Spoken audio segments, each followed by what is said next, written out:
Hail Burgundians and welcome back to Let's Play Europa Universalis 4th as Burgundy.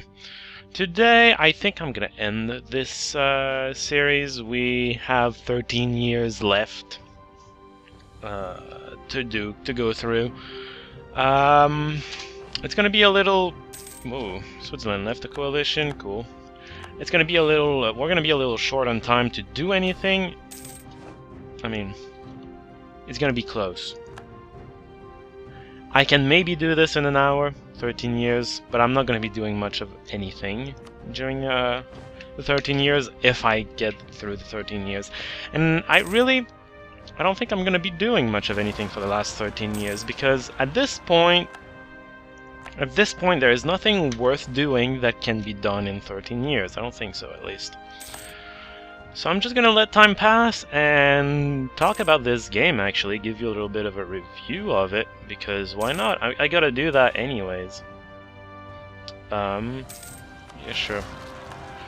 Great Britain is doing something, I don't know what, I don't really care. Minnesota is somewhere around here. I am going to defend myself, I mean, come on. I'm not completely dumb, just a little bit. Okay, you are going there and then here, and that's gonna be you. The other ones are... where are they coming from? Okay, one of you was there, probably, and then the other one was right here. Exactly. Alright, anyways. I'm gonna be doing a little bit of a review. I usually do reviews of the games I Let's Play anyways. Some kind of review, at least. So, yeah, that won't change much of anything. Conversion successful and more behind. I don't care anymore. Russia declared war, have fun with that. Byzantium declared war as well. I won. And they're gone, good. So, yeah, besides, if I had another update, there wouldn't be much left for the other updates, so I'm just gonna let it go. Now, this game, there isn't... I'm mostly going to be focusing on gameplay, because really there isn't that much else to focus on. I mean, I could gripe on the map, as I have before in the past over here, because I know this part of the map better than the one who designed it, apparently. But yeah, I could gripe on the map, I could gripe on the starting factions. I mean, Burgundy starts out way stronger than it ought to be, and really I could gripe on that, but I don't really care that much. It's really, this game's about the gameplay much more than anything, so that's what you should be watching. And I will be comparing it to Europa the Third a lot. I like to think of I'd like to think of all different games of the same series as different games. You need to take it for what it is, its own game. If you just always want the same game over and over, it just gets boring. So, you know, it did a lot of changes. Yes, I'm going to compare what it's doing to what Europa the Third did before, but I'm not against it changing things. I'm just gonna see if it works better than what used to be done. That's the main point of it. We lose 100 diplo power, I don't care. So the biggest change, the most obvious one, is the monarch points that were introduced as part of a way to simplify the economy. Economy was extremely complicated in Europa the Third. It wasn't bad, but it was complicated. Getting to understand economy back then was a little nightmarish, just a little bit. It was complicated. Now it's all simple. There isn't research. It's because research was plugged directly into economy that economy was complicated, because most of the money you made from trade, for instance, was fed into the research sliders, and if you wanted it as money, you had to yeah, that's fine. If you wanted it as money, you had to mint, and minting increased your inflation, so you had to have a good inflation control to actually make money, and it became a little complicated. This one is really simple. Everything is money, you get it, and you spend it however you want. It got simplified. I mean, it's not necessarily a bad thing, because nationalism against these. Yeah, USA exists. La Plata. La Plata? Why do I have nationalism against you? Wow, this is USA now. Well, Maine has joined the States. UPCA is free, whatever. I should stop looking at that for a second. And go back to economy. Economy is simpler, that doesn't mean it is easier. Simpler to understand doesn't mean it's easier. You don't have the census tax to help you at the end of a year. If you're taking, I talked about that a little bit. If you're taking losses, you're taking losses. I hope you have money saved up. Who's this? I don't care about my power anymore. I hope you have some money saved up because you're gonna be in trouble otherwise. Economy is also complicated during wartime because if you took losses, recovering from the losses actually costs you money, and it costs a lot of money. I was surprised. The first few times that happened, my economy would just plunge until my armies recovered properly. It was surprising and interesting. So yeah, money is easier to... easier. Yeah, it is a little easier. It's simpler, a little easier to manage. That doesn't mean it's bad. I don't think it's bad. In fact, I think in some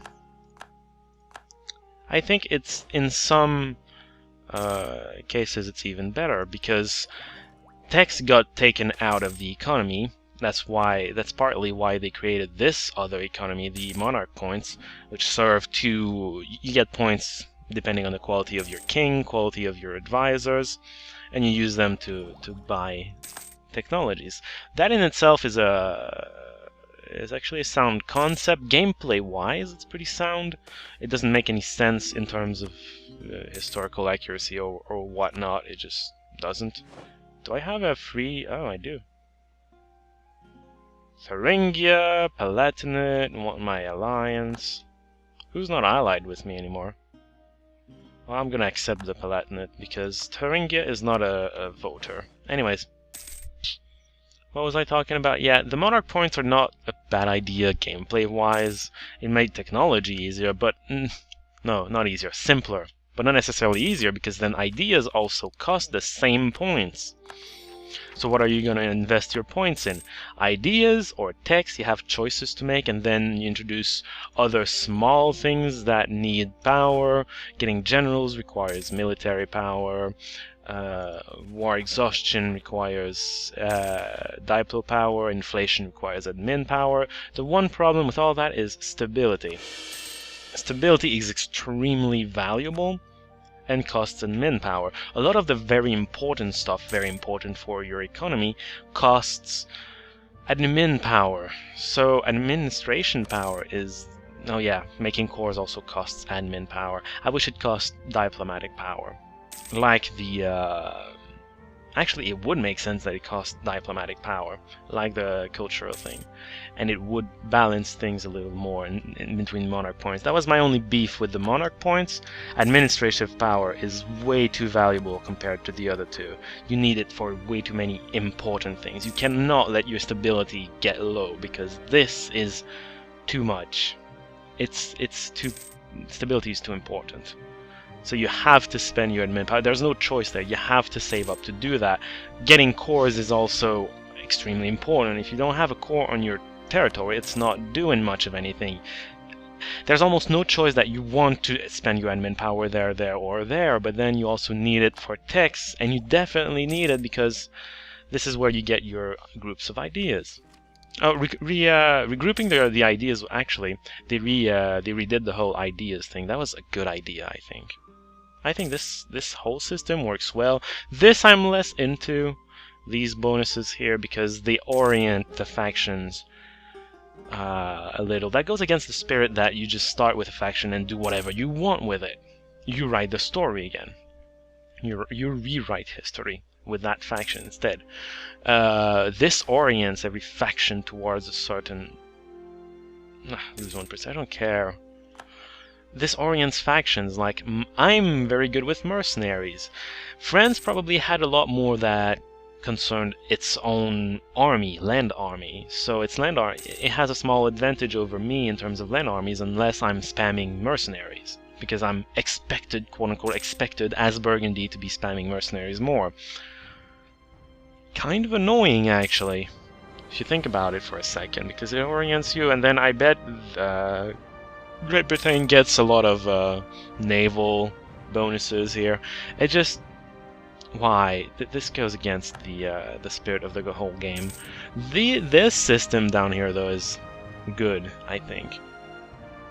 Because when things come in packages, there's gonna be some definitely fantastic choices. There's going to be some ideas you absolutely want. Oh, I want absolutely Prestige from Land Battles plus 100%. It's the best thing ever. Prestige from Land Battles is the best thing ever. You're going to want it, but this amazing thing can come with a lot of trash.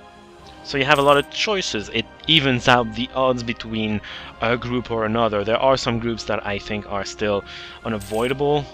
The one that allows to... Where is it? I thought there was one... I'm pretty sure there's one where you have to have it to max to be allowed to reduce inflation. That is ridiculous. I mean, you don't get inflation quite as much in this game because of the new economy system, but still, it can accumulate by events. And if you can't reduce it until you have completed an entire idea group, that just... that's gonna be a problem for you. Just outright is going to be a problem for you. Military... No. Go away, silly Americans. Advisor. Hey, let's talk about Advisor. I don't mind the new system as much. I will say, though, one thing that really bothers me with the Advisor system is that you have absolutely no control of over what advisors are available to you.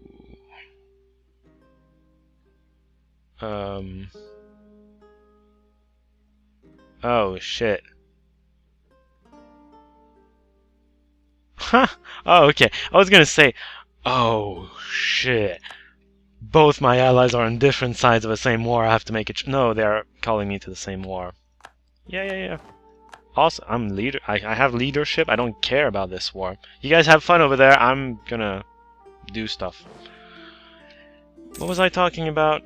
Oh yeah, advisors. Something that really, really bothered me with this new system was just that you have absolutely no control over what is available, which you had before. And that's important. I mean, I wish there was just a button somewhere. You go in there, you'd have a button at the bottom or top that'd be recruit a new, get a new advisor, produce a new advisor, and it costs a certain amount of monarch power of the proper category. I don't know, like 20, 30 maybe. So it produces a advisor of the category that you want. So if you want a statesman, okay, you go into that button, it opens a menu, you choose statesman, and it's going to produce a statesman, maybe more than 20 monarch points, because that's kind of important. You have the random advisors, and if you're not happy with them, you can spend a decent amount of monarch powers, maybe more like 30 or 40. Anyways, you spend some monarch power to create one of the kind you want, but you can't control its level. You couldn't in Europa the Third, and it makes sense. You can't decide, I'm gonna have a guy that does this and is this intelligent about it. No, you can't just decide the size of someone's brain. So you just, at least you choose its category, and then you pray it's the level that you want it to be. Otherwise, you can just press it again and hope for better stats. You can do that for generals already, because you don't lose military tradition. You used to lose military tradition when you recruited people. You don't anymore. My military tradition stayed the same. So you can spam this. The penalty for spamming this is not army tradition anymore. It is your military power. It costs 50. That's a lot. It would be kind of the same principle for the advisors. I feel like that's the main thing that's missing here. Other than that, oh, diplomacy. God, diplomacy. My problem with diplomacy is with the... it works well. The whole... Actually, hold on. Wow. Thanks.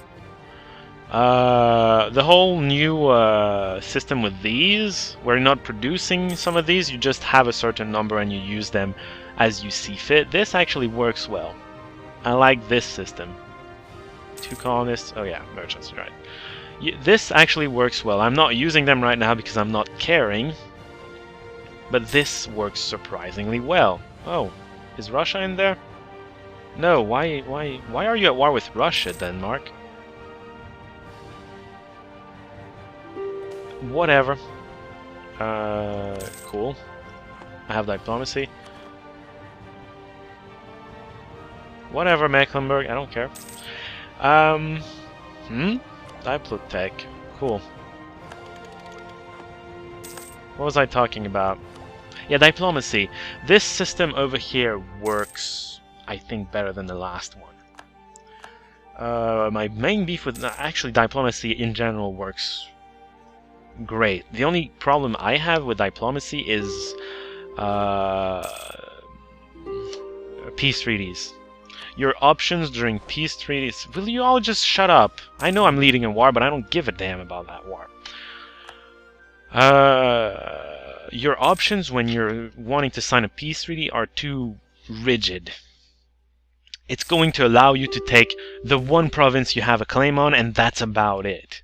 It won't allow you to do more, and that's way too rigid for what this game is. What this game should be doing, in the spirit of what it does. Peace offer from Sweden. You know what? I don't give a damn. Go ahead. I gained imperial authority! Ha ha ha ha! Great Britain does not hate us anymore. Cool. I missed the alliance. Well, they won't accept anymore. Sorry, whatever. Oh, it was never an ally, apparently. I don't know anymore. Boo. What was I talking about? Yeah, the options are too rigid. It should allow you to do whatever the crap you want, get all the provinces you want, but when it doesn't go by the rules that it wants you to, instead of blocking you from doing it, it should just impose a very high cost to it, like they do when you want to release a vassal. I mean, have you seen the cost to reducing a vassal? It's like they're throwing you like, are you sure you want to get rid of your vassal? Are you sure? You sure? It's gonna hurt. Are you sure? It's like, well, okay, I'm sure. I want to do this. The penalty is surprisingly high. I don't know what I just said yes to. I'm not paying attention anymore. But the penalties for yeah, diplomacy. They should allow you to do whatever the crap you want and just impose high prices to what they don't want you to do instead of just blocking you entirely. Because there's never anything impossible, you just... In international politics, nothing is impossible and nothing is unlawful, I'd say. A lot of things are going to be frowned on, but as long as you're strong enough to pay the price, you don't have to care about international law, quote-unquote. The Americans are champions of that right now because they are the strongest around. You have to give them that. They are the strongest nation around. They've been able to just declare war in the Middle East and etc. because they can do it and get away with it. They're strong enough to get away with it. The rest of the world is not going to impose penalties on them for declaring unjust wars and whatnot, and I'm not going to go judging the Americans. Not all of the wars that they have declared have always been unjust, but a lot of the wars they've been doing recently are not that well justified, and yeah, they get away with it because they're strong enough to do so. It should be the same thing here. Yeah, it's going to cost a lot. People are going to hate you for doing something that you shouldn't be able to do. But if you have the power to do it, just do it. It's a cost that you are paying willingly, knowingly, you know? It should work that way. It's not right now, and that's a problem to me. What else is there to talk about? We're almost at the end. I slowed it down so that I could finish my review-ish. No, go away. National decisions! Oh, yeah. Something they changed. A lot of things they changed, actually. The AI is better. I'm going to give them that right now. The AI is better in this game than it was before. It learned to play as a team. That was impressive. I was personally glad and impressed to see that they're just gonna gather their troops together and try to form a ball that will crush you, and your allies do the same thing. That is, I saw that, I was like, wow, fantastic, my allies are actually trying to be useful and helping me when they're not hanging around the middle of Switzerland for no particularly good reason. They're gathering their troops with mine to try to support me in what I'm doing. That is fantastic. And that was necessary too, I might add, because something else they did was the whole coalition thing. Now, coalition is your new method of protection against giant powers. You can only be in a coalition against someone that's right next to you. So if you're a small minor province, one province minor, you can go into a coalition against that power. So if that power wants to annex you, it's going to have to fight everyone that hates him around him. That's a way to create alliances without having alliances, which is good, because with the rehaul here, the limit to diplomatic relations would have been hard. It kind of compensates for that diplomatic relation. It's an alliance without spending in a diplomatic relation. That's good. That was needed here for the small province minors. And without the AI improvements to the whole teamwork thing, the coalitions would not work. As they are, coalitions, I think, are effective to some extent. Not all coalitions are going to be are going to win their war, but they're actually capable of fighting a coherent war. They have a chance. They're not completely divided like they would have been in Europa III. It can still work. They can make it work. So I like the whole idea of the coalition. It works. I kind of like it. You can only have one coalition, though. So you have two. If you have two giant powers, like Palatinate, for instance, it can't be against both Mainz and Bohemia. It has to choose one. Well, you do what you gotta do.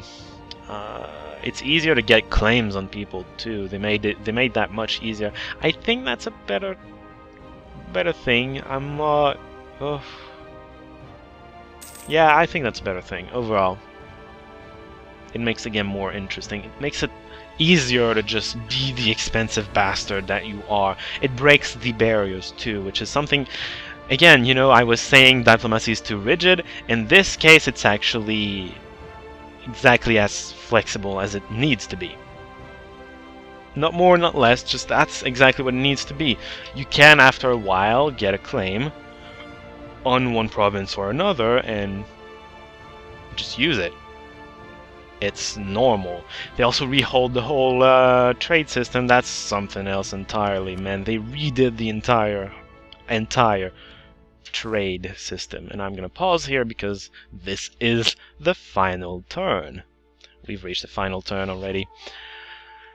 Oh man, the trade system was redone into a fixed thing. In Europa III, it was not fixed. It was very it changed a lot as the game went on. You could open new trade centers, etc. Now the question is this system good? I'd say yes. I mean, you'd think I'd say, oh, this is too rigid because the other system was free and allowed you to do crap and whatnot. That doesn't matter that much because the trade centers are not attached to a faction. You are playing as a faction, not as a trade center. The trade centers are as fixed as the resources everything is producing. Maybe a little less fixed, actually, if you think about the colonies. But, oh, that's something else I have to talk about. Man, there's a lot of stuff to review in this. A lot of changes. But yeah, the trade centers in this game work kind of as resources, whereas if you're in a certain territory, you're going to be attached to a certain trade center. You try to make the most out of what you have. I guess like I said, it works kind of the same as this, so it's not rigid per se. You can still do whatever the crap you want. And the one thing I love about this compared to Europa III is that it is much less luck-based. Trade in Europa III was very luck-based. You could improve your chances, but that's about it. And you could improve them a lot, mind you, but that's about it. the rest is very much up to luck. In this case, it's about how much power, how many shares you have. Do you have a merchant to send to that trade center to help you? And do you have, more importantly, light ships? And this, you're gonna tell me, this favors the big powers. Well, yeah, why not? Why not favor the big powers? I mean, Great Britain got to where it was after a whole lot of messing around on its stupid island, trying to get everyone integrated in him. So it deserved its victory at the end. I mean, we saw it. It was so overpowering. I could not for the life of me beat it in trade-wise. I could not beat it in Hudson's Bay. I had to kick it out somehow. So yeah, it's going to favor the big power, but first off, with this system, the big power cannot be everywhere. Yes, it can dominate a lot, but not entirely. And secondly, I'd almost say that's realistic. Somebody who gets a giant fleet, yes, back in the day, somebody who got a giant fleet would dominate trade. That's just the way it was, and that's how Great Britain dominated trade for a while too. Holland also did that before Great Britain took a hold of things. What else did I want to talk? Oh yeah, colonization. Colonization works. They changed it. They encourage a lot more one colony at a time or two colonies at a time. You can do more than that. Your colonists are not locked in the colony that they are colonizing, by the way. You can call back the colonists and send it to a new province. The colony that you called it back from is going to have a harder time growing. It's going to cost a lot more of maintenance to do so as well. So you can, for a price, colonize faster than just two provinces at a time if you want to pay the price.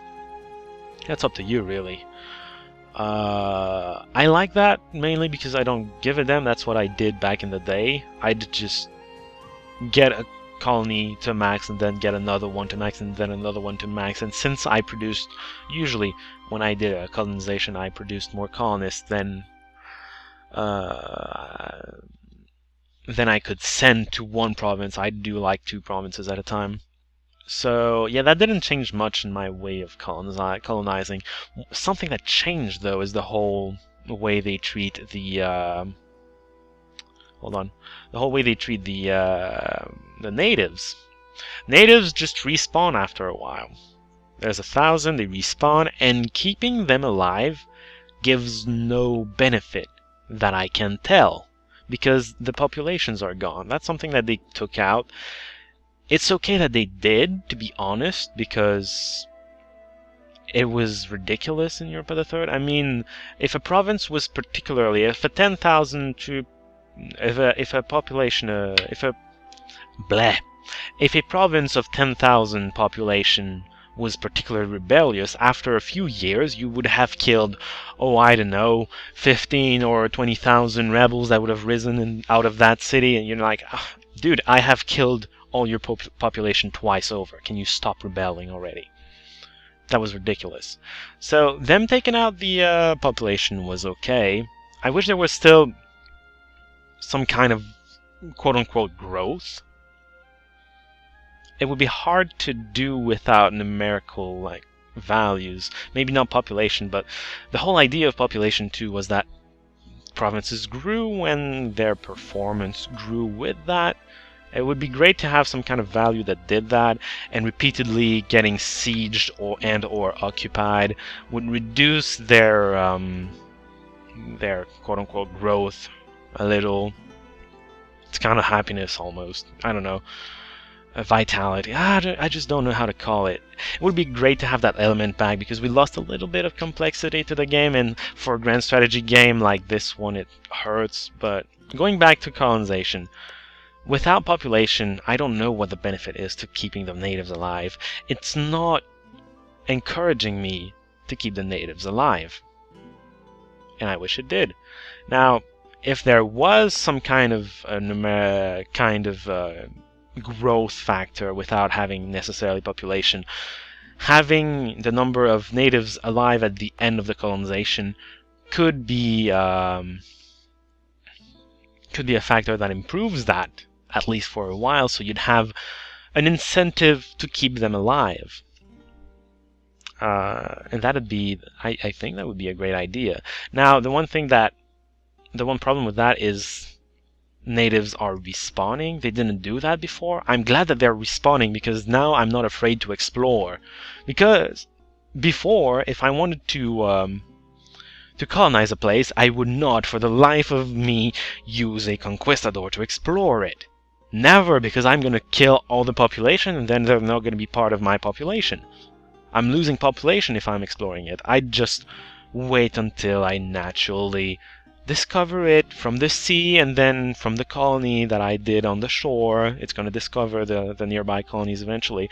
That was a very slow process. Now I can explore, and then they're going to regenerate eventually. The problem is if they regenerate while you're colonizing, you can just keep on killing them and wait and just not kill them at the very end. It takes the whole challenge out of colonizing with the natives. So what I do is they stop respawning as soon as you have a colonist in there. That way you have to deal with the entire native population from beginning to end, or you kill them and you don't have to deal with them, but you don't get the bonuses. You take a risk, it's a little harder to colonize if there's the population, but you get a bonus at the end. That's something that should be there, I think. Something that's missing from the old colonization system.